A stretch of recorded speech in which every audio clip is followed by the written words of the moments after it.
Alors que l'extrême droite et la Macronie sont déterminés à faire croire aux Français que nous vivons dans une époque de plus en plus violente, en dépit des chiffres qui montrent que les homicides ont baissé de plus de 20% en 20 ans, il faut le dire, oui, la sécurité des Français est réellement mise en danger partout, dans nos assiettes, dans nos foyers, dans nos lieux de travail, dans les parcs où on fait jouer nos enfants.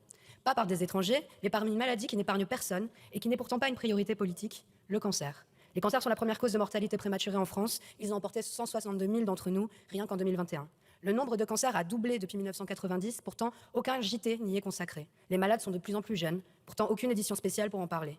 Personne n'est épargné, mais vous l'avez dit, monsieur le ministre, des territoires sont plus touchés que d'autres et ils subissent depuis trop longtemps une indifférence qui par moments confine à l'omerta. Il existe en France en effet des territoires où la santé des habitants est sacrifiée depuis des décennies. Le mien par exemple, la Seine-Maritime, où les occurrences de cancer du poumon et de la vessie sont 4 à 5 fois plus importantes que la moyenne nationale. Saint-Nazaire, où la surmortalité est 28% plus élevée par occurrence de cancer. Tout le monde sait que c'est à cause de l'industrie lourde, tout le monde, sauf les macronistes et l'extrême droite qui avaient voté contre mon amendement pour des campagnes de dépistage volontaires évidemment des travailleurs et des riverains des sites Seveso.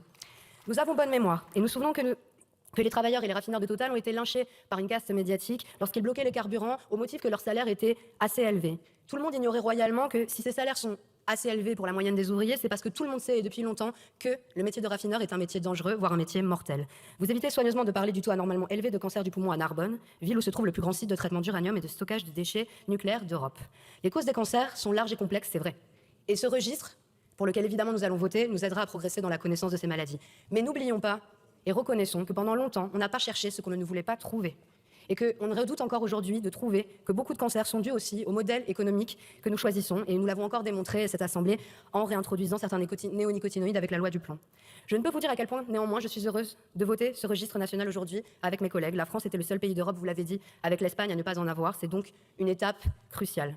L'État ne pourra plus balayer d'un revers de main les collectifs de victimes en disant qu'il n'y a pas assez d'éléments statistiques, comme ça a été fait trop longtemps et pendant des années à Fos-sur-Mer, par exemple. Nous pourrons enfin connaître chez moi l'incidence sanitaire qu'a eu l'incendie industriel de Lubrizol ou celui de Bolloré Logistique. Et je remercie le collectif des victimes de Lubrizol qui sont ici présents pour assister à ces débats. Merci donc aux associations qui sont venues à bout de l'indifférence du Parlement, puisque ce texte, comme vous l'avez dit aussi, a été adopté il y a plus de 2 ans. Et entre-temps, c'est plus de 800 000 cas de cancer qui ont été détectés dans notre pays. Aujourd'hui reste une belle journée pour l'intérêt général et encore une fois, je le redis, c'est avec plaisir et honneur que mon groupe La France Insoumise votera pour ce texte. Néanmoins, nous n'oublierons pas que le gouvernement Bayrou a supprimé 19 millions d'euros dans la recherche pour le cancer pédiatrique.